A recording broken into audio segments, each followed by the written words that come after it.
اعوذ باللہ من الشیطان اللعین الرجیم بسم اللہ الرحمن الرحیم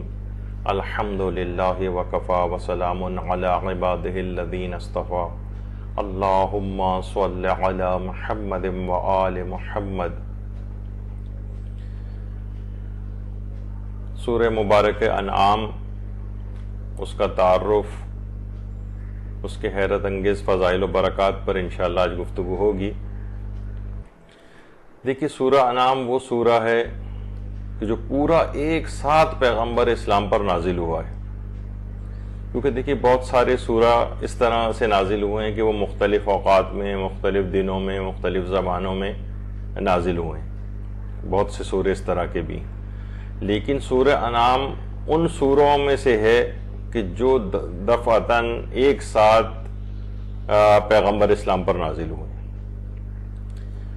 اور امام جعفر صادق علیہ السلام اور حضرت امام علی رضا علیہ السلام کی احادیث مبارکہ میں یہ بات آئی ہے کہ یہ سورہ اکٹھا پیغمبر اکرم صلی اللہ علیہ وآلہ وسلم پر نازل ہوا ہے۔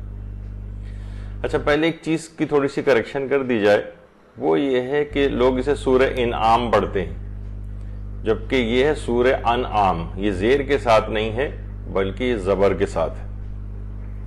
تو اس کا صحیح تلفظ ہوگا سورہ انعام۔ اس کی جو کل آیات ہیں ان کی تعداد 165 ہے، اور اس سورہ میں 3055 کلمات ہیں اور 12227 حروف ہیں۔ ہر حرف کے اوپر ایک نیکی ملتی ہے، تو فقط سورہ انعام کی تلاوت سے نامہ اعمال میں 12227 نیکیاں کم سے کم داخل کر دی جاتی ہیں۔ سورہ انعام مکی سورہ ہے، پورے کا پورا ایک ساتھ ہی مکے میں یہ نازل ہوا ہے، اور اگر ہم ترتیب نزولی کے اعتبار سے دیکھیں تو یہ 54واں یا 55واں سورہ ہے، لیکن جو موجودہ ترتیب جو کہ پیغمبر اکرم ختم مرتبہ صلی اللہ علیہ وآلہ وسلم خود فرما کر گئے تھے، اس ترتیب کے اعتبار سے اس کا 6واں نمبر ہے۔ یہ 7ویں اور 8ویں پارے میں یہ سورہ پایا جاتا ہے، اور یہ ان سوروں میں شامل ہے جنہیں سبع طوال کہا جاتا ہے، یعنی وہ 7 بڑے سورہ جو قرآن کے اندر موجود ہیں ان میں سے ایک سورہ انعام بھی ہے۔ یہ سورہ الحمدللہ سے شروع ہوتا ہے، اور یہ ان سورہ میں سے ہے، ان 5 سورہ میں سے کہ جو کہ حامدات کہلاتے ہیں، یعنی وہ سورہ کہ جو کہ الحمدللہ سے شروع ہوتے ہیں، خدا کی حمد سے شروع ہوتے ہیں۔ یہ 5 سورہ ہیں، جن میں سورہ فاتحہ، سورہ انعام، سورہ کہف، سورہ سبا اور سورہ فاطر شامل ہیں۔ پھر اس سورہ کی خصوصیت ایک یہ بھی ہے کہ یہ سورہ ان 7 سوروں میں سے ایک ہے جو جانور کے نام پر قرآن میں ہے،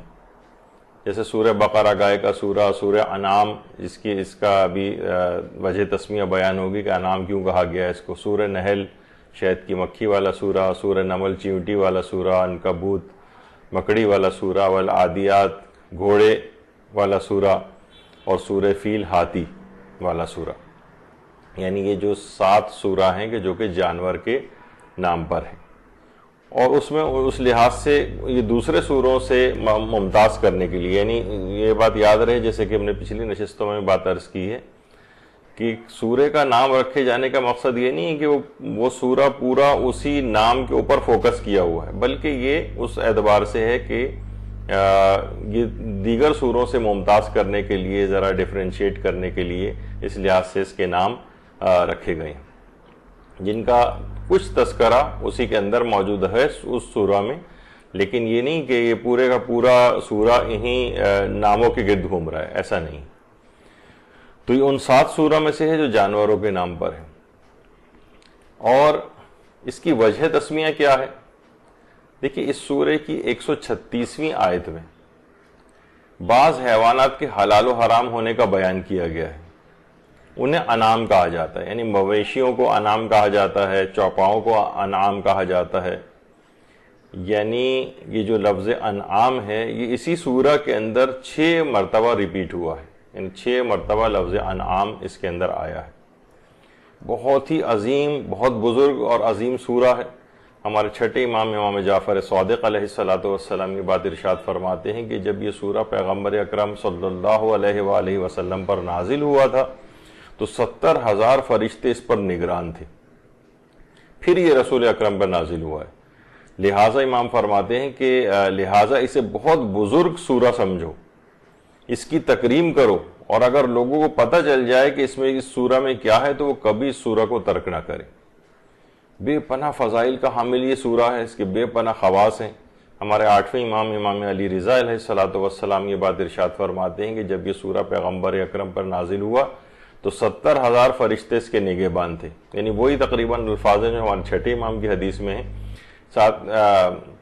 8ویں امام یہ بات بیان فرماتے ہیں کہ جب یہ سورہ نازل ہوا تو وہ 70,000 فرشتے تکبیر و تحلیل کرتے ہوئے نازل ہوئے، اور جو بھی اس سورہ کی تلاوت کرے گا فرشتے قیامت تک اس کے لیے تسبیح کریں گے۔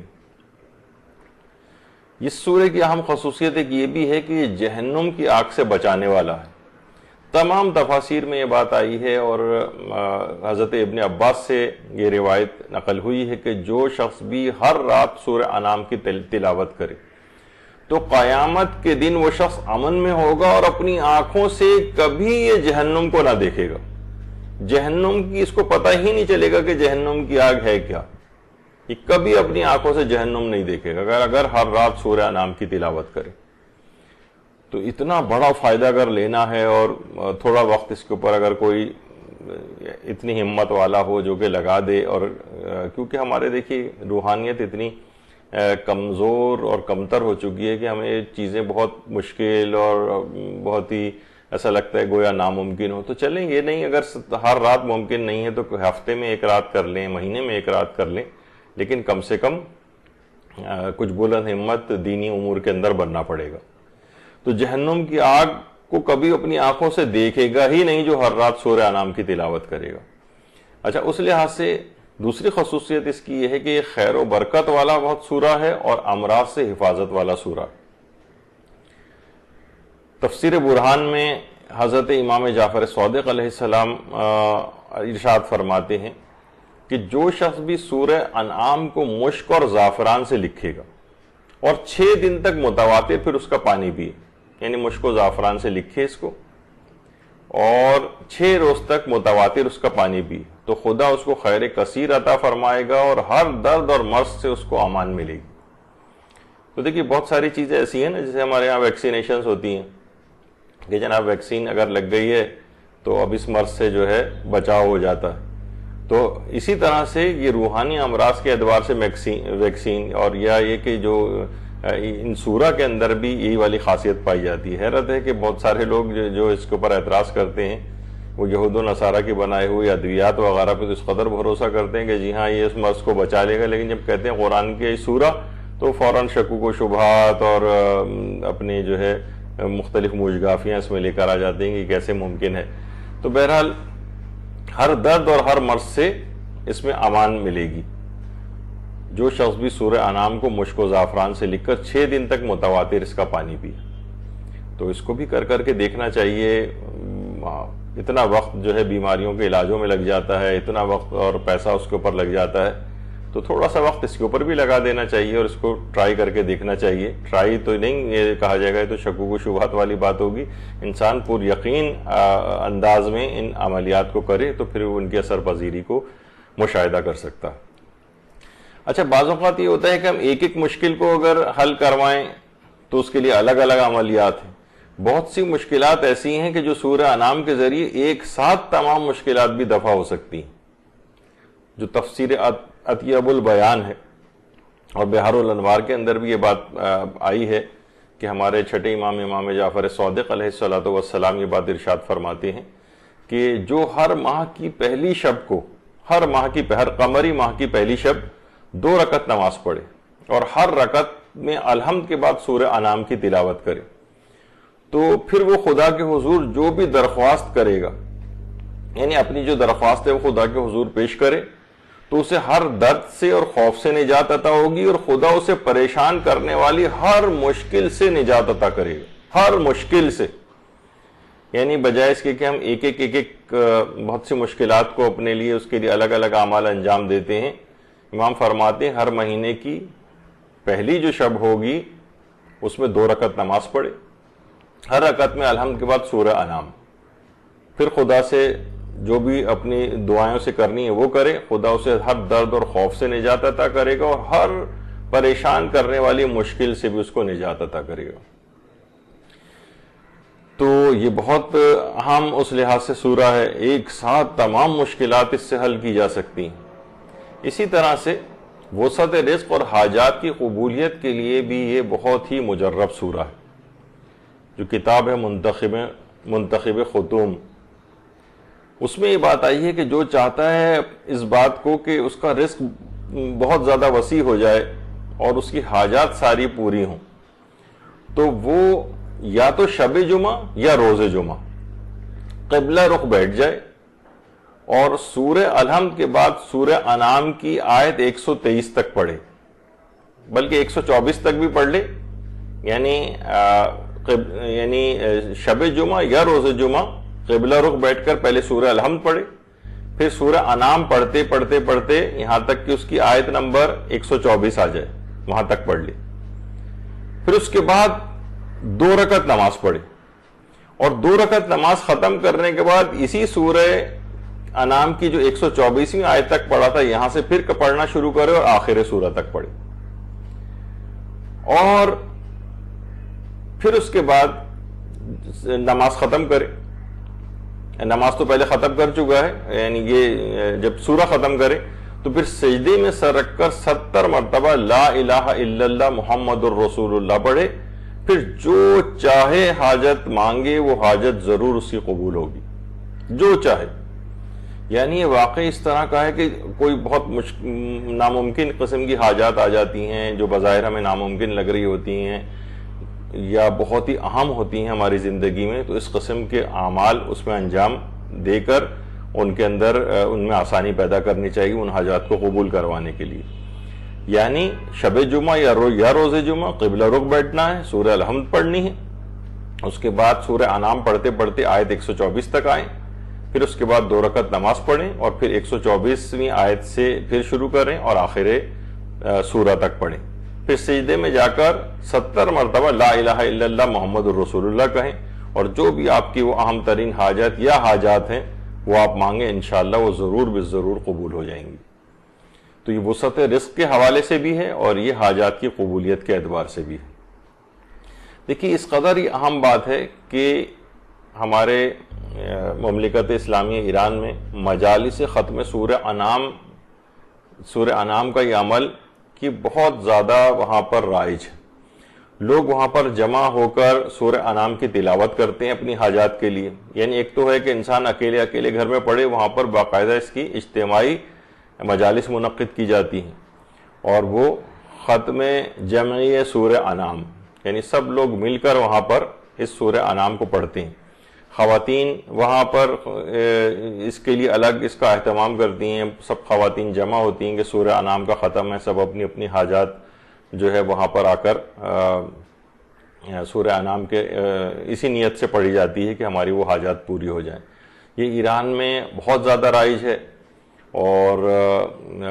بہت ہی اچھا ایک عمل ہے، اس کو یہاں پر بھی اس کو اس لحاظ سے رائج کرنا چاہیے۔ پھر اس کے بعد کھانا وانا بھی وہاں پر پکایا جاتا ہے، کھانا کھلایا بھی جاتا ہے اس لحاظ سے وہاں پر۔ تو یہ چیزیں اس طرح کی ہیں۔ البتہ وہاں پر ایک چیز یہ بھی ہے کہ اس کو خاص طریقے سے اس عمل کو کیا جاتا ہے، یعنی وہاں سب لوگ سورہ انعام کو پڑھنا شروع کرتے ہیں اور درمیان میں سورہ انعام کو روک کر کچھ چیزیں اور بھی پڑھی جاتی ہیں، یعنی بیچ میں سورہ انعام پڑھتے گئے، پھر اس کو روک دیا، پھر دعائیں پڑھنے لگے، اس کے بعد 11 مرثیے وہاں پر پڑھے جاتے ہیں، یعنی خاص ایک طریقہ کار۔ تو آیت اللہ ناصر مکارم شیرازی سے ایک استفتاء کیا گیا، لوگوں نے کہا کہ آپ یہ بتائیے کہ جو یہ مراسم ختم سورہ انعام ہے کیا یہ کسی روایت میں آیا ہے یا اس طرح سے جو ایک چیز رائج ہو گئی ہے یہاں پر، کیا اس کو اس انداز سے پڑھنا چاہیے؟ تو آیت اللہ ناصر مکارم شیرازی نے پھر اس کا جواب دیا کہ یہ جو طریقہ اس انداز سے رائج ہے کہ بیچ میں 11 مرثیے پڑھنا اور بیچ میں روک کر دعائیں پڑھنا یا جو بھی اس طرح سے، یہ کسی حدیث میں تو نہیں آیا ہے۔ البتہ حاجات کے لیے سورہ انعام کا جو یہ عمل ہے حاجات کے لیے سورہ انعام کی جو تلاوت ہے اس کا حکم روایات کے اندر آیا ہے، اور فرماتے ہیں کہ اس میں کوئی شک ہی نہیں ہے کہ اس کی تلاوت سے مشکلات حل ہوتی ہیں۔ اس میں کوئی شک کی بات نہیں کہ سورہ انعام کی تلاوت سے مشکلات حل ہوتی ہیں، لہٰذا اس کی مجالس کو منعقد کرنا چاہیے، اس میں کوئی حرج نہیں ہے۔ البتہ اس کی تلاوت کو روک کر دیگر چیزیں بیچ میں ڈالنا، تو کوشش یہ کریں کہ اس طرح کی چیزوں کے اضافے نہ کریں، یعنی اگرچہ یہ حرام نہیں قرار دیا ہے، لیکن یہ کہنے کہ بس سورہ انعام کو پڑھنا تو سورہ انعام پڑھتے ہوئے جائیں، اور تلاوت کرنے کے بعد جو ہیں وہ دعائیں پڑھیں یا مرثیے جو اگر کسی کو پڑھنے 11 مرثیے جتنے بھی ان کی تعداد ہو اگر پڑھنا چاہے تو وہ اس سورہ کی تلاوت کرنے کے بعد پڑھے۔ تو اصل میں دیکھیے ہوتا یہ کہ لوگ خاص طریقے وضع کر کے پھر اسی کو ایک شرعی طور پر سمجھنے لگتے ہیں، لہٰذا اسے سادہ طریقے سے پڑھا جائے، یعنی سب لوگ جمع ہوں اپنی اپنی حاجات کے لیے بیٹھ کر سورہ انعام پڑھیں، پھر اس کے بعد جو بھی ان کو کرنا ہے، دعائیں کرنی ہیں، مرثیے پڑھنے ہیں، نوحہ پڑھنا ہے، کوئی مجلس پڑھنا ہے، کوئی بھی چیز کریں اس کے بعد کریں۔ حرام نہیں ہے اگر کوئی بیچ میں بھی اس طرح سے کرتا ہے، لیکن بہرحال یہ کہ اور ان رسوم و رواج کی بھی بہرحال ایک حد تک اہمیت ہوتی ہے، لیکن بعض اوقات لوگ ان کو شرعی طریقہ سمجھنے لگتے ہیں کہ شاید اسلام نے اس طرح سے کرنے کا کوئی حکم دیا ہے، تو ظاہر ہے اس لحاظ سے کوئی شرعی چیز وضع نہ کی جائے اپنی طرف سے، ایک سادہ طریقے سے اس کو انجام دیں، سورہ انعام کو پڑھیں، اور اس چیز کو یہاں پر بھی رائج ہونا چاہیے کہ سب لوگ بیٹھیں ایک جگہ پر اور بیٹھ کر سورہ انعام کی تلاوت کریں۔ اچھا، اس کے بعد جو اس کی اور اہمیت ہے اور فضیلت والی چیز ہے وہ یہ ہے کہ قیامت تک تسبیح ملائکہ کا ثواب اس سورہ کی تلاوت کرنے والے کو عطا کیا جاتا ہے۔ تفسیر قمہ میں بھی یہ بات آئی ہے، تفسیر نور الثقلین میں بھی ہے، جو بھی اس سورہ کی تلاوت کرے گا اسے قیامت تک تسبیح ملائکہ کا ثواب عطا کیا جائے گا۔ اچھا، اب اس سورہ کا موضوع کیا ہے، یعنی اس کا سبجیکٹ کیا ہے، اس موضوع کیا ہے اس سورہ کا؟ تو آیت اللہ سید محمد حسین طباطبائی یہ بات ارشاد فرماتے ہیں کہ کیونکہ یہ سورہ مکے میں نازل ہوا ہے، اس لیے اس میں توحید و نبوت و قیامت کے عقائد کا بیان ہے، اور یہی اس کا موضوع ہے۔ کیونکہ مکی سورہوں کے اندر اس بات، کیونکہ اسلام نیا نیا آ رہا تھا، تو وہاں عقائد کی بات جو ہے وہ زیادہ کی جاتی تھی، اس کو مین فوکس کیا جاتا تھا، جبکہ مدینے میں حکومت تشکیل ہو گئی تھی، اس کے بعد سماجی اور احکام والی جو آیات ہیں وہ زیادہ تر مدینے کے اندر نازل ہوئیں، جو اس کا موضوع توحید، نبوت، قیامت وغیرہ کے عقائد کا بیان ہے۔ اچھا، اس کی اور جو فضیلتیں بیان ہوئی ہیں وہ یہ کہ یہ سورہ جو ہے غصے اور غضب کو کم کرنے والا بھی ہے۔ خواص آیات قرآن کریم، علامہ باقر نجفی کی جو کتاب ہے اس میں یہ بات آئی ہے کہ جو بھی سورہ انعام کی آیت نمبر 3، سورہ انعام کی آیت نمبر 3 کی تلاوت کرے گا، آیت نمبر 3، اس میں آیت 4 ہائی لائٹ ہوئی ہے لیکن اس میں سورہ انعام کی آیت نمبر 3 کی تلاوت کرے گا، اس کا غصہ اور غضب کم ہو جائے گا، اس کا غصہ اور غضب کم ہو جائے گا۔ اور اچھا، دوسرے لوگ بھی، یعنی کثرت سے اس آیت کی اگر کوئی تلاوت کرے، اچھا دوسرے لوگ بھی اس عمل کو کر سکتے ہیں، مثلا کوئی جو بہت زیادہ غصیلا آدمی ہے وہ اس عمل کو نہیں کر رہا ہے، غصے میں بھرا بیٹھا ہے، تو دوسرے لوگ بھی اس کی طرف سے اس عمل کو کم کر سکتے ہیں تاکہ اس کا وہ غصہ کم ہو جائے۔ پھر اس کو یہ بات کہی جاتی ہے کہ اس سورہ میں اسم اعظم ہے، جو ثواب الاعمال کتاب ہے شیخ صدوق کی، اس میں امام جعفر صادق علیہ السلام یہ بات ارشاد فرماتے ہیں کہ اس سورہ انعام میں 70 بار اسم اعظم آیا ہے، 70 بار اسم اعظم۔ امام فرماتے ہیں اگر لوگوں کو اس کی معرفت ہو جائے تو کبھی اس سورہ کو ترک نہ کریں، کیونکہ دیکھیے اسم اعظم کی ایک الگ برکات ہیں۔ اس موضوع پر ایک درس بھی ہمارے مدرسے میں ہو چکا ہے کہ اسم اعظم کیا ہے، اسم اعظم کو حاصل کرنے سے کتنی طاقتیں بھی انسان کے پاس آ سکتی ہیں، اور وہ خود کیسے اس کا مظہر بن سکتا ہے اس اسم پروردگار کا، تو وہ اس کے اندر ذرا تفصیل بیان ہوئی۔ جو اس کے شائقین ہیں وہ ہمارے جو اسم اعظم کے سلسلے میں 2 درس یہاں پر ہوئے ہیں، اس کو انٹرنیٹ پہ سرچ کر کے، یوٹیوب پہ سرچ کر کے اس کو سنا جا سکتا ہے۔ تو اس سورہ میں اسم اعظم ہے، بلکہ 70 مرتبہ اسم اعظم آیا ہے۔ پھر اس کے ایک اور فائدہ یہ ہے کہ یہ سورہ ڈپریشن اور غموں کو دور کرنے والا ہے۔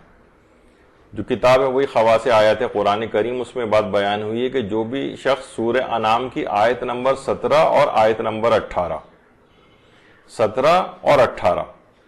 یہ اگر کوئی شخص خالص نیت کے ساتھ سوتے وقت 7 مرتبہ تلاوت کرے، 7 مرتبہ تلاوت اگر کرے گا سوتے وقت اس آیت کو، ان دو آیات کو، آیت نمبر 17 کو اور 18 کو، تو جب وہ سو کر اٹھے گا تو اس کا ڈپریشن اور وہ جو غم ہے وہ زائل ہو جائے گا۔ تو آیت نمبر 17 اور 18 کو خالص نیت سے سونے سے پہلے 7 مرتبہ تلاوت کر کے سوئیں، تو ڈپریشن اور جو غم اندو انسان کے اس کے اوپر ہوتا ہے اور وہ جب اٹھے گا تو وہ چیز زائل ہو چکی ہوگی۔ اسی طرح سے کنویں کا پانی،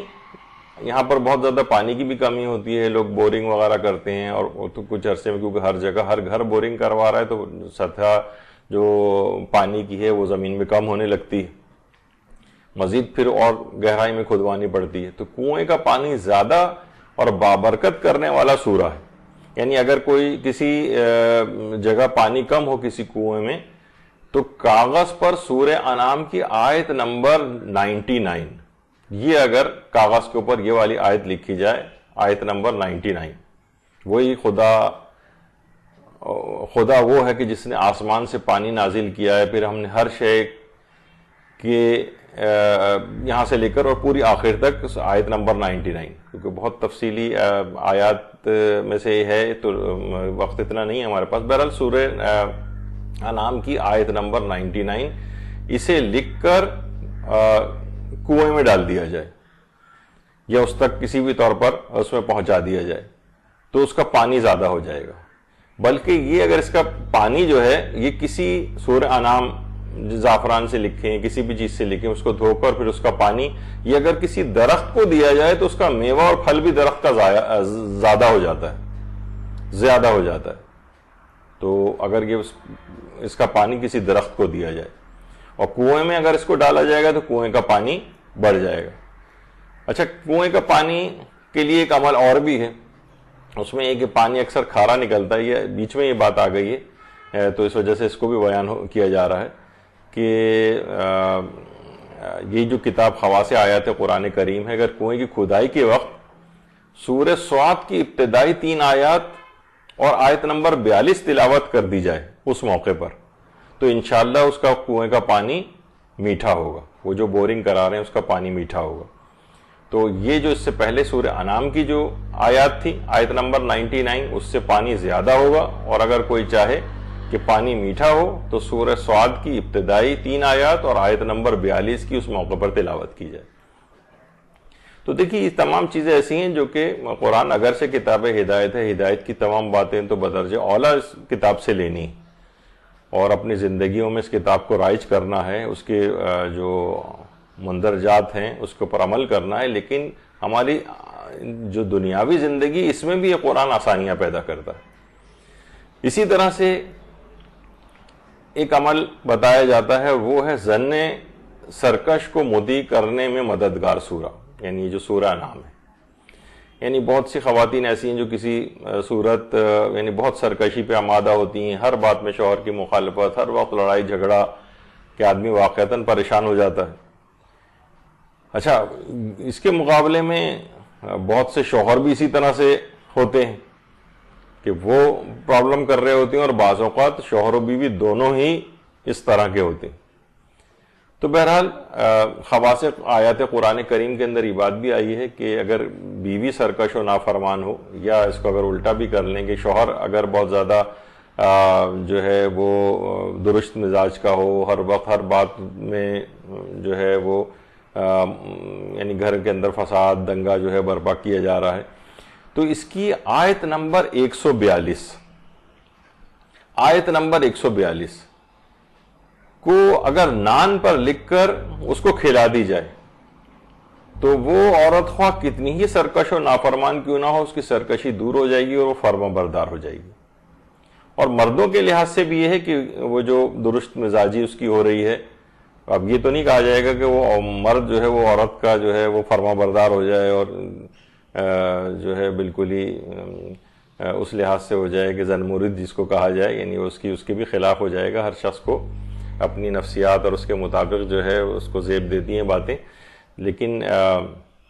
سرکشی اور نافرمانی بیوی کے اعتبار سے جو ہے وہ ہو جائے گی دور، اور اگر مرد ہے اور وہ درست مزاج کا ہے اور بہت زیادہ سختی وغیرہ کر رہا ہے یا بہت زیادہ گھر کے اندر جھگڑا فساد وغیرہ کرتا ہے تو اس کی یہ صفات بھی اس سے دور ہو جائیں گی۔ یعنی آیت نمبر 142 کو نان پر لکھ کر، اچھا اب نان پر اس انداز سے لکھے، یا اگر یہ ممکن نہیں ہے مثلا زعفران وغیرہ سے لکھنا، یا تو کم سے کم انگلی سے بھی آیت نمبر 142 نان کے اوپر لکھ کر اس کو اگر کھلا دی جائے تو یہ بھی ایک عمل جو ہے وہ بتایا گیا ہے۔ اسی طرح سے تقویت حافظہ کے لیے سورہ بڑا مددگار ہے۔ اس کی جو آیت نمبر 61 ہے، آیت 61، اس کے متعلق یہ بات آئی ہے، علماء لکھتے ہیں کہ اگر مرغی کے انڈے پر لکھ کر اسے کھا لیا جائے، آیت نمبر 61 کو لکھا جائے اور پھر اس انڈے کو کھا لیا جائے تو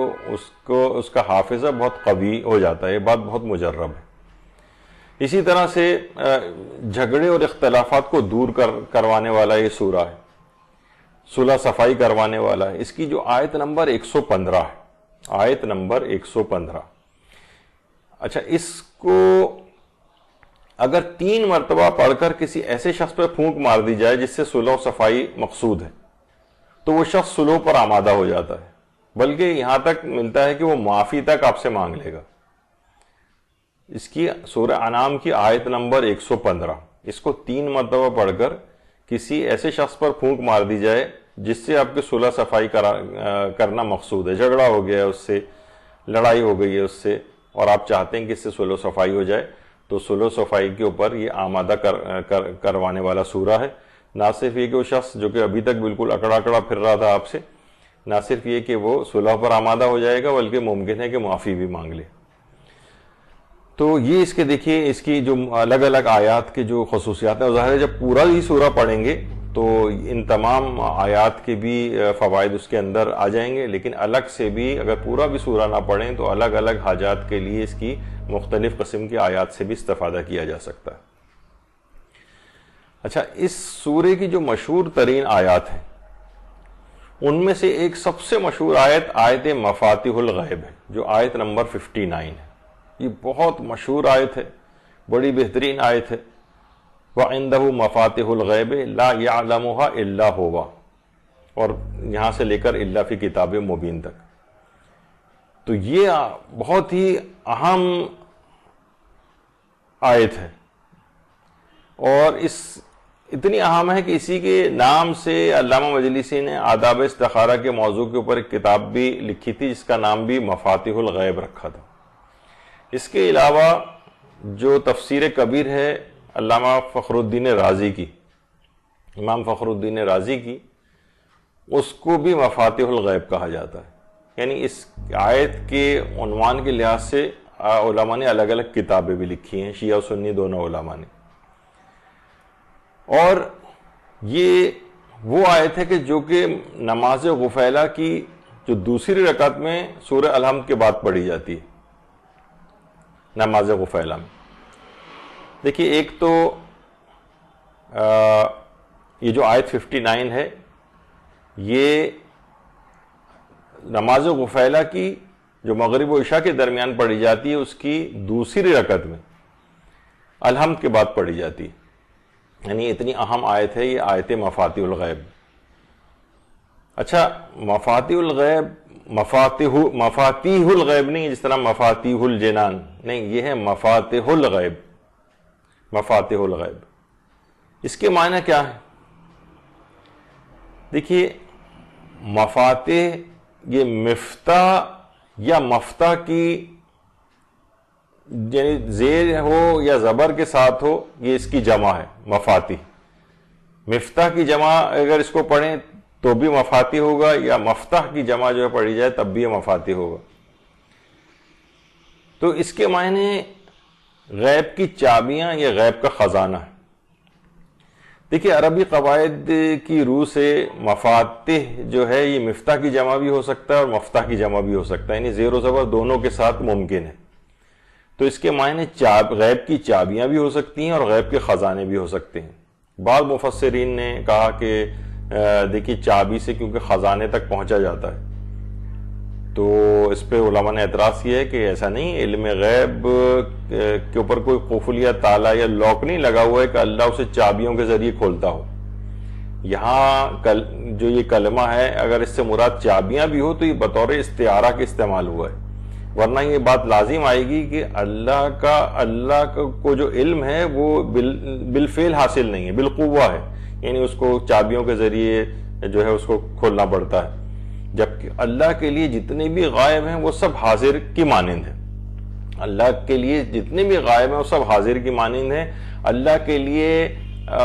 ماضی، حال، مستقبل کے لحاظ سے کوئی فرق نہیں ہے اس کے علم میں. تو یہ جو اس کی آیت ہے، آیت مفاتیح الغیب، دیکھیے یہاں پر علم غیب کی بھی ایک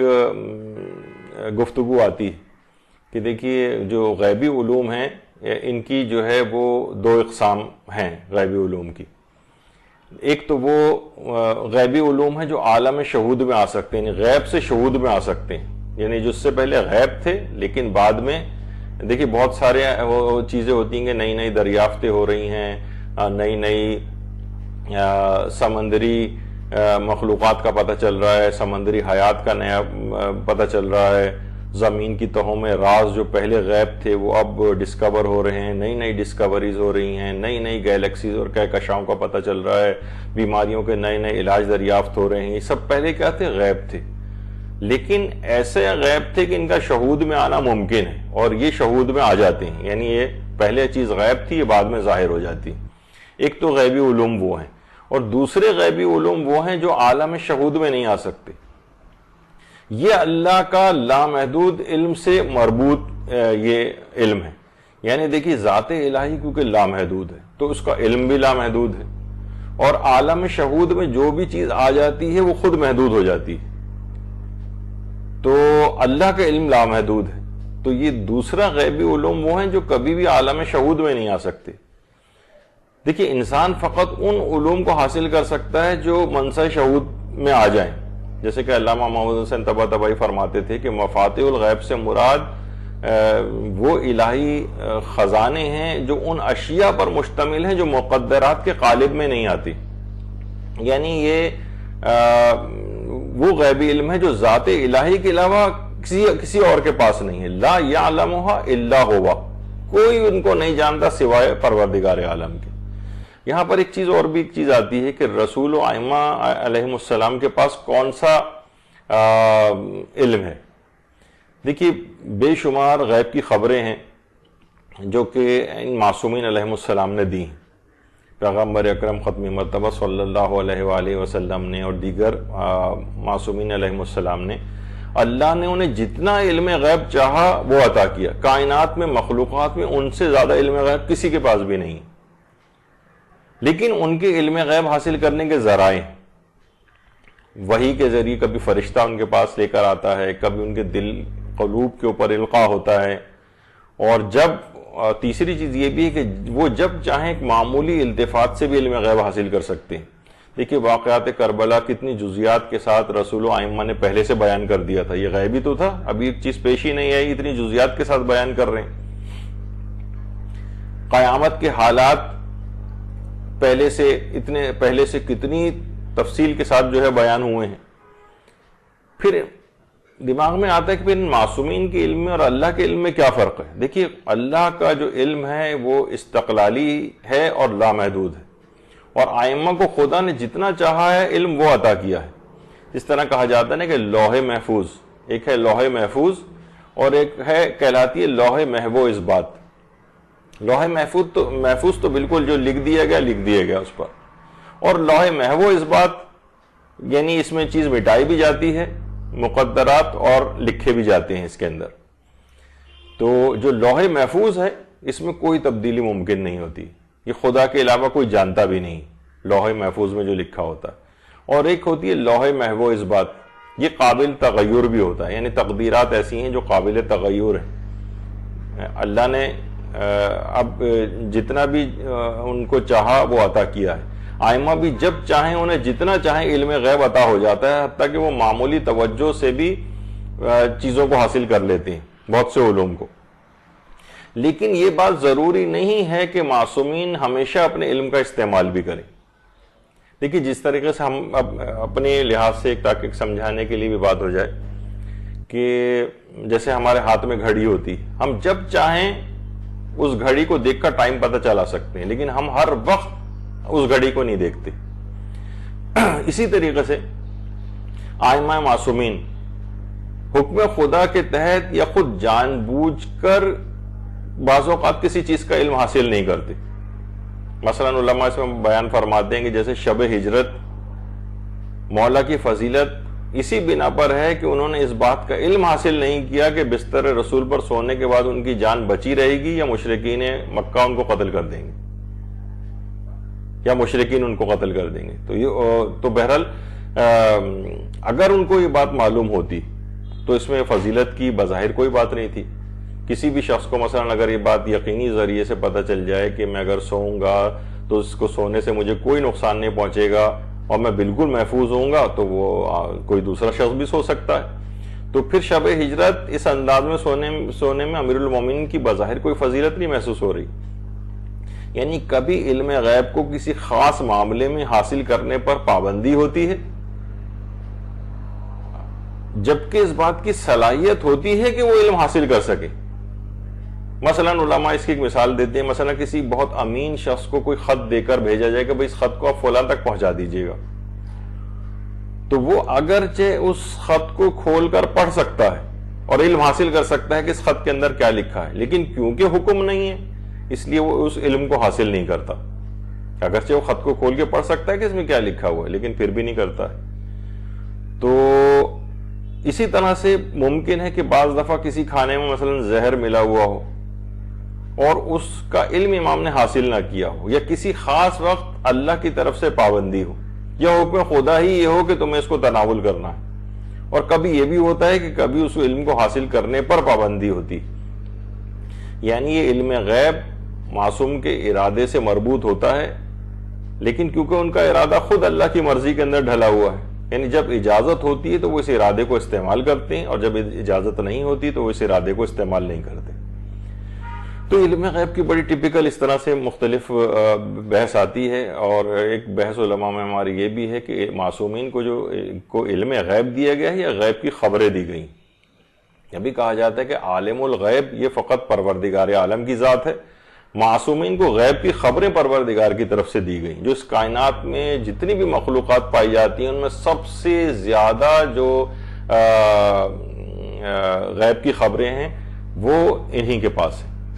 سب سے زیادہ علم کائنات کے اندر غیب کا ائمہ معصومین کو دیا گیا ہے. اچھا دیکھیے، اللہ کا جو علم غیب ہے اس کی کچھ خصوصیات ہیں، یعنی آپ کو ڈیفرینشیٹ کرنا چاہیے خالق اور مخلوق میں. یعنی بعض اوقات ہمارے ہاں اس انداز سے چیزیں بیان ہوتی ہیں کہ یعنی کوئی فرق ہی نہیں لگتا کہ جو ہے وہ خالق و مخلوق میں کوئی فرق بھی ہے. تو اللہ کے علم غیب کی کچھ خصوصیات ہیں. پہلی خصوصیت یہ ہے کہ اللہ کا جو علم غیب ہے وہ ذاتی اور استقلالی ذاتی ہے، کسی کا عطا کردہ نہیں. جبکہ ائمہ معصومین کا جو علم ہے وہ ان کا ذاتی نہیں ہے بلکہ اللہ عطائی ہے، اللہ کی طرف سے عطا کردہ ہے. دوسری چیز یہ ہے کہ اللہ کا جو علم غیب ہے کسی تدبیر کا، کسی آلے کا یا نظر التفات کا محتاج نہیں. جیسے کہ آپ نے اس سے پہلے سنا کہ ائمہ کو جو علم حاصل ہوتا ہے، غیب کا علم حاصل ہوتا ہے، وہ فرشتے کے ذریعے حاصل ہوتا ہے. کبھی ان کے دل پر القاء ہوتا ہے، کبھی جو ہے کسی بھی طور پر، یعنی کبھی وہ خود التفات کرتے ہیں تو ان کو اس چیز کا پتہ چل جاتا ہے. تو لیکن پروردگار کا علم غیب ہے وہ کسی تدبیر کا محتاج نہیں ہے، کسی آلے کا محتاج نہیں ہے. اس کے لیے نگاہ التفات اس کو نہیں کرنا پڑتی ہے کہ وہ ملتفت ہو تو اس کو کوئی بات پتہ چلے گی، نہیں. اس کا ہر قسم کی اس سے وہ اس کی محتاجی نہیں ہے اس میں. اچھا، اسی طرح سے تیسری چیز یہ ہے کہ اس کا علم غیب جو ہے وہ ازلی اور ابدی، ہمیشہ سے اور ہمیشہ تک رہے گا. یعنی کوئی زمانہ ایسا نہیں گزرا کبھی اس چیز کا پروردگار عالم کو علم نہ ہو. اور چوتھی چیز یہ ہے کہ اس کا علم غیب کبھی سلب نہیں ہو سکتا. یہ مخلوقات میں ممکن ہے کہ وہ جب چاہے پروردگار وہ اس علم کو سلب کر سکتا ہے. دیکھیے جیسے کہ حضرت خضر کو علم تھا، خضر و موسیٰ کا جو واقعہ ہے وہ خاص موارد میں موسیٰ کو علم نہیں تھا لیکن خضر کو علم تھا. اچھا یہاں پر ایک بات اور کہہ دی جائے کہ حضرت خضر نبی تھے یا نبی نہیں تھے، کیونکہ دیکھیے قرآن میں تو ان کی نبوت کے اعتبار سے ذکر نہیں کیا گیا بلکہ ان کو ایک مرد صالح کہا گیا ہے. تو ایک اختلاف ہے اس میں، لیکن البتہ کچھ مجتہدین ایسے بھی ہیں کہ جو کہتے ہیں ان کے پاس اس کے دلائل ہیں کہ وہ حضرت خضر نبی تھے. تو اور بعض کہتے ہیں کہ نبی نہیں تھے لیکن مرد صالح تھے. اور اگر بالفرض نبی تھے بھی تب بھی بہرحال موسیٰ ان سے افضل تھے خضر سے. خاص مواقع پر حضرت خضر کا علم جو ہے وہ خاص مصلحت کی وجہ سے ایک معاملے میں حضرت موسیٰ سے سلب ہو گیا تھا اور حضرت خضر کے پاس وہ علم تھا. تو یعنی یہ بات ہو رہی کہ اللہ کا علم کبھی سلب نہیں ہو سکتا، جبکہ اس کے جو نبی ہیں ممکن ہے کیونکہ ان کو عطائی علم ہے، اللہ جب چاہے ان سے سلب بھی کر سکتا ہے. یہ فرق ہو جاتا ہے خالق اور مخلوق کے علم غیب میں. اسی طرح سے مثلا پانچویں چیز یہ ہے کہ اس پروردگار عالم کا جو علم ہے وہ اپنے کمال پر ہے، کیونکہ دیکھیے کمال مطلق یہ پروردگار عالم کے پاس ہے. کمال مطلق یہ پروردگار عالم کے پاس ہے، یعنی کائنات کے وجود سے پہلے ازل سے اللہ کو اس کائنات کا علم تھا. اسی کا نام تقدیر ہے، یعنی اس کو اس نے لوح محفوظ میں لکھ دیا تھا. تو اس کتاب کو لوح محفوظ دیکھیے کہا اس وجہ سے جاتا ہے کہ یہ کتاب ہر قسم کی تحریف سے پاک ہے اور شیطان کی رسائی سے بھی دور ہے. اچھا جبکہ جو لوح محفوظ اس بات ہے وہ فقط فرشتوں کے صحیفوں کے اندر ہوتا ہے. دیکھیں آپ جیسے کہ آپ وہ کہتے ہیں نا کہ دیکھیں شب قدر کے اندر آپ جو چاہیں تقدیر لکھوا لیں گے، تقدیر میں اللہ نے مثلا کوئی ایسی چیز موت لکھ دی ہے، بیماری لکھ دی ہے، تو شب قدر دعا کر کے آپ اس کو تبدیل کروا سکتے ہیں. یمحو اللہ ما یشاء ویثبت، خدا جس چیز کو چاہتا ہے مٹا دیتا ہے، جس چیز کو چاہتا ہے باقی رکھتا ہے. یہ لوح محفوظ اس بات کے لیے جو فرشتوں کے صحیفے کہلاتے ہیں، یعنی ان میں وہ کوئی چیز مٹا دی جائے، مثلا دعا کیا آپ نے اور وہ بیماری ٹل گئی، موت آنی تھی وہ دور ہو گئی، تو یہ لوح محفوظ اس بات میں ہوتا ہے. اور جو اس کے اندر اس آیت کے اندر یہ جو آیت مفاتیح الغیب ہے جس کے لحاظ سے غیب کی ساری باتیں آپ نے اب تک سنی ہیں اسی کے ضمن میں، تو اس میں جو کتاب مبین کا لفظ آیا ہے اس سے کیا مراد ہے؟ اس سے مراد بھی علماء فرماتے ہیں اللہ کا علم ازلی، اللہ کا علم ازلی. تو بہرحال یہ مشہور ترین آیت مفاتیح الغیب ہے. اس کو الگ سے بھی تفسیر کے اعتبار سے بھی اس کو پڑھنا چاہیے، اس میں ہم اتنی تفصیل اس کی بیان نہیں کر سکے. علم غیب کی بڑی دقیق و پیچیدہ اور معرکۃ الآراء قسم کے مباحث ہیں جو کہ عقائد کی جو گفتگو ہوتی ہے اس کے اندر تفصیل کے ساتھ ان باتوں کو بیان کیا جاتا ہے. لیکن یہ کہ جو اس کی مشہور ترین آیات میں سے جو سب سے مشہور آیت ہے وہ یہی آیت مفاتیح الغیب ہے جو آیت نمبر 59 ہے. اس کو الگ سے بھی پڑھیں، اس کے اسرار و رموز ہیں بڑے. اچھا دیگر جو مشہور آیات ہیں اس میں ایک آیت جو ہے من جاء بالحسنۃ فلہ عشر امثالھا، یہ اس کی مشہور ترین دوسری آیت ہے. جو شخص بھی نیکی کرے گا اسے 10 گنا اجر ملے گا، اور جو برائی کرے گا اسے فقط اتنی ہی سزا ملے گی اور کوئی ظلم اس پہ نہ کیا جائے گا. دیکھیے جب سورہ نمل کی آیت نمبر 89 نازل ہوئی تھی کہ من جاء بالحسنۃ فلہ خیر منہا، جو کوئی بھی نیکی کرے گا اسے اس سے بہتر اجر ملے گا، تو پیغمبر اسلام نے پروردگار عالم سے درخواست کی اور تقاضا کیا کہ اس میں کچھ مزید اضافہ کیا جائے اس فائدے میں، اس ثواب میں. تو اس کے بعد جواب میں یہی آیت نازل ہوئی تھی کہ من جاء بالحسنۃ فلہ عشر امثالھا، یعنی ایک نیکی کی بجائے اس میں تھا کہ کچھ اس سے بہتر اجر ملے گا، لیکن اس کے بعد آیت نازل ہوئی کہ نہیں 10 گنا اجر ملے گا. جب وہ آیت نازل ہوئی کہ 10 گنا اجر ملے گا تو پیغمبر اکرم نے صلی اللہ علیہ وآلہ وسلم انہوں نے مزید تقاضا کیا، مزید تقاضا کہ پروردگار اس میں بھی یہ 10 کے بجائے مزید بھی اضافہ ہونا چاہیے. تو پھر سورہ بقرہ کی آیت نمبر 245 نازل ہوئی تھی.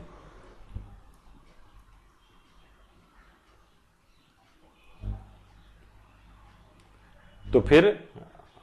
سورہ بقرہ کی آیت 245 نازل ہوئی. تو من ذا الذی یقرض اللہ قرضا حسنا, کون ہے جو اللہ کو قرض حسنا دے, اور پھر وہ والی آیت. تو بہرحال یعنی اس طرح سے ان آیات کو اس کے اندر اضافے سے اضافہ ہی ہوتا چلا گیا. تو جو بہرحال جو اہم ترین جو اس سورے کی دوسری جو مشہور آیت کہلاتی ہے وہ آیت نمبر 160 ہے کہ من جاء بالحسنۃ فلہ عشر امثالھا, یعنی ایک کے بجائے 10 گنا جو ہے عطا کیا جائے گا. اچھا, پھر اس کے بعد ایک آیت وزر کہلاتی ہے, آیت وزر جو بہت مشہور ہے, وَلَا تَزِرُ وَازِرَةٌ وِزْرَ أُخْرَى, کہ کوئی قیامت کے روز ہر شخص کا جو کچھ اس نے کیا ہے اس کا وبال اسی کو اٹھانا پڑے گا, اور کوئی دوسرا اس کا ذمہ دار نہیں ہوگا. تو کوئی کسی اور کا بوجھ نہیں اٹھائے گا. یہ اپنی جگہ یہ اس کی آیت وزر کہلاتی, یہ اس کی مشہور آیات میں سے ہے. البتہ سورہ نحل کی آیت نمبر 25 جو ہے, سورہ نحل کی آیت نمبر 25, اس میں ان افراد کو بھی بوجھ اٹھانے کو کہا گیا ہے جو دوسروں کی گمراہی کا سبب بن جائے. اب دیکھیں, لِيَحْمِلُوا أَوْزَارَهُمْ كَامِلَةً يَوْمَ الْقِيَامَةِ, تاکہ یہ مکمل طور پر اپنا بھی بوجھ اٹھائیں اور اپنے ان مریدوں کا بھی بوجھ اٹھائیں جنہیں بلا علم و فہم کے گمراہ کرتے رہیں. اس کا مطلب ہے کہ انہیں ان کا بھی, جن کو گمراہ کیا ان کا بھی بوجھ اٹھانا پڑے گا. جبکہ آیت وزر, یہ اس میں لوگ کہتے ہیں کہ بھئی دیکھیے 2 آیتیں ٹکرا رہی ہیں. یہ آیتیں ٹکرا نہیں رہی ہیں. ہر شخص ویسے اپنے طور پر اپنے اعمال کا بوجھ اٹھائے گا, لیکن اگر آپ نے کسی کو گمراہ کر دیا ہے, ایسی کتاب لکھ دی ہے مثلا گمراہ کرنے والی عقائد کی, جس کو لوگ پڑھ کے آپ کے بعد بھی گمراہ ہو رہے ہیں, تو ان کی گمراہی کا بوجھ آپ کو بھی اٹھانا پڑے گا. مثلا اولاد کی والدین مختلف بہانے بنا کر شادیاں کرنے میں تاخیر کرتے ہیں اور کسی گناہ میں مبتلا ہو جاتے ہیں, تو ان کا بوجھ, ان گناہ کا یہ والدین کو اٹھانا پڑے گا. یعنی یہ ان کو بھی برداشت کرنا. کوئی سینما گھر قائم کر کے چلا گیا ہے, سینما گھر, اب وہاں جو بھی لوگ حرام چیزیں دیکھنے کے لیے وہاں پر آ رہے ہیں یہ اس کو اٹھانا پڑے گا. کوئی گانے گا کر چلا گیا ہے, اور اس کے بعد اب تک وہ جب ان کی برسی وغیرہ آتی ہے تو لوگ جناب آج 1 سال, اتنے سال پورے ہو گئے ہیں فلاں کو, اور ان کے گانے جو ہے وہ دوبارہ لاکھوں لوگ جو ہے بیٹھ کر سنتے ہیں ٹی وی وغیرہ کے اوپر. یہ سب چیزیں کیا ہیں, یعنی اب ان کا جو بوجھ ہے یہ وہ بھی ان کو اٹھانا پڑے گا. ایسی چیز رائج کر کے چلے گئے کہ جس سے لوگ بعد تک گمراہ ہوتے رہے. تو بہرحال یہ سب چیزیں ہیں. اسی طرح سے سورہ انعام کے اندر آیات احکام ہیں جو کہ 15 آیات ہیں. یعنی ان آیات احکام میں خدا کی طرف جھوٹ منسوب کرنا, جیسے کہ جو کہ آپ کو پتہ ہے کہ مبطل روزہ بھی ہے, یعنی خدا کی طرف کوئی جھوٹ منسوب کرنا کہ یہ پروردگار نے یہ بات کہی ہے, یا رسول و ائمہ کی طرف جھوٹ منسوب کرنا جس سے روزہ بھی باطل ہو جاتا ہے. تو بہرحال اس کے اندر جو آیات احکام ہیں اس میں ایک ہے کہ خدا کی طرف جھوٹ منسوب کرنا یہ حرام ہے. یا مثلا انہی آیات احکام میں فقہی جو احکام جن آیات میں ان میں سے سورہ انعام میں مثلا ایک یہ کہ بسم اللہ کے ذریعے حیوانات کا تزکیہ ہوتا ہے, یعنی وہ حلالی اس وقت ہوں گے جب بسم اللہ پڑھ کر ان کو ذبح کیا جائے گا. اس کے الگ فقہی احکام ہیں. اسی طریقے سے مثلا مجبوری ہو جائے یا اضطرار کی حالت ہو جائے تو اس میں مردار حلال ہو جاتا ہے, یہ حکم بیان ہوا ہے. یا یتیم کے اموال میں بغیر مصلحت کے تصرف کرنا, بعض اوقات یتیم کے مال میں مصلحت کے تحت تصرف کیا جاتا ہے. مثلا یتیم ہے, اس کو جو بھی میراث میں اس کا مال اس کو ملا ہے, اب مثلا اس کو بیماری کے علاج کے لیے مثلا دوسرے شہر لے کے جانا ہے, یا مثلا اس کو جو ہے کہیں بیرون ملک لے کر جانا ہے, تو اب کوئی نہ کوئی آدمی تو اس کے ساتھ جائے گا, اس کا خرچہ اٹھانا کچھ. تو اب یہاں کچھ ایسی چیزیں ہوتی ہیں کہ جس میں تصرف کرنے کی شریعت نے کچھ شرائط کے تحت اجازت دی ہوتی, تو بغیر مصلحت کے لیکن تصرف جائز نہیں. حتیٰ کہ جو میراث وغیرہ کے جب احکام بیان ہوتے ہیں اس میں نابالغ کی میراث کا ایک مسئلہ اس لحاظ سے آتا ہے کہ مثلا اگر نابالغ افراد ورثہ میں موجود ہیں تو بہت سے رشتہ دار, یعنی اب ظاہر ہے جب وہ شخص انتقال کر گیا تو وہ میراث کو تقسیم ہونا چاہیے, اس میراث میں نابالغ بھی شامل ہے. نابالغ اگر اجازت بھی دے دے تو بھی اس کی اجازت کی اہمیت نہیں ہوتی. مثلا بہت سے لوگ رشتہ دار, ان کے قریبی رشتہ دار ان کے گھر میں آ کر کئی دن تک رہتے ہیں, وہیں کھاتے پیتے ہیں، بجلی بھی استعمال کر رہے ہیں، بستر استعمال کر رہے ہیں، پانی استعمال کر رہے ہیں، وہاں کا دیکھا جائے تو اس کے اندر اس نابالغ اگر اجازت بھی دیتے تو اس کی اجازت کی اہمیت نہیں ہوتی ہے. تو بعض اوقات ان موارد میں حاکم شرع سے مجتہد سے اجازت لینا پڑتی ہے. خیر وہ پھر ایک الگ چیز ہو جائے گی. جیسے کہ علماء نے بیان کیا ہے کہ جناب ان کے گھر میں آ کر صوفے پر بیٹھنا، بیڈ پر بیٹھنا، بلکہ آقا خوئی سے پوچھا گیا تھا تو انہوں نے کہا تھا کہ گھنٹی بھی جو بجائی جاتی ہے اس میں بھی جو بجلی وغیرہ خرچ ہوتی ہے تو اس لحاظ سے وہ بھی تصرف جائز نہیں ہوگا. تو اس کا بہرحال حل بھی ہیں ان چیزوں کے، حاکم شرع سے اجازت جو ہے وہ لے لی جائے. تو بہرحال اس کے احکام ہیں کچھ. اسی طرح سے ناپ تول میں کمی کی رعایت، وہ اس سورہ انعام کے اندر اس کے احکام بیان ہوئے ہیں. یا عبادات میں مثلا ریاکاری سے پرہیز کی باتیں بیان ہوئی ہیں. اور یہاں مدرسے میں بھی ریاکاری کی مختلف اقسام ہوتی ہیں. بہت سی ریاکاریاں جو ہے وہ عبادات کو باطل کر دیتی ہیں، بہت سی ریاکاریاں عبادت باطل تو نہیں کرتی ہیں لیکن گناہ ملتا ہے. کچھ ریاکاریاں ایسی ہیں جنہیں کرنا مستحب ہے، کچھ ریاکاری ایسی ہیں جنہیں کرنا واجب ہو جاتا ہے. یعنی بڑے احکام ہیں اور بڑے دلچسپ احکام ہیں. تو ریاکاری بس لوگ ایک طرح سے ایک چیز سمجھتے ہیں، تو اپنی معلومات کو بڑھانا چاہیے کہ کب کس موقع پر کس انداز کی ریاکاری جو ہے وہ حرام ہے، کب مستحب ہے، کب واجب ہے، کب صرف گناہ ہے لیکن عمل باطل نہیں ہے وغیرہ. اس طرح سے کر کے بہت سی چیزیں ہیں. تو بہرحال عبادت میں ریاکاری سے مطلقاً پرہیز، کیونکہ ایک سیکنڈ کی بھی اگر ریاکاری دوران نماز آ جائے، وسوسہ ریاکاری نہیں، یعنی واقعی باقاعدہ صحیح ریاکاری جو ہوتی ہے لوگوں کو دکھانے کے لیے کوئی عمل اس انداز سے کرنا جو شریعت نے جس کی پابندی لگائی ہے، اس سے عبادت باطل ہو جاتی ہے. اب فوراً چاہے آپ توبہ کر بھی لیں، اسی وقت نماز میں کیا رہے میں نے کیوں میں نے کیا، میں اپنے اس پہ شرمندہ ہوں. اور نماز کو اگر ہم کنٹینیو کریں تو اس کا کوئی فائدہ نہیں، نماز کو دوبارہ پڑھنا پڑتا ہے کیونکہ وہ باطل ہو گئی. تو بہرحال اس میں اس طرح سے 15 آیات احکام اس میں موجود ہیں. اسی طرح سے سورہ انعام میں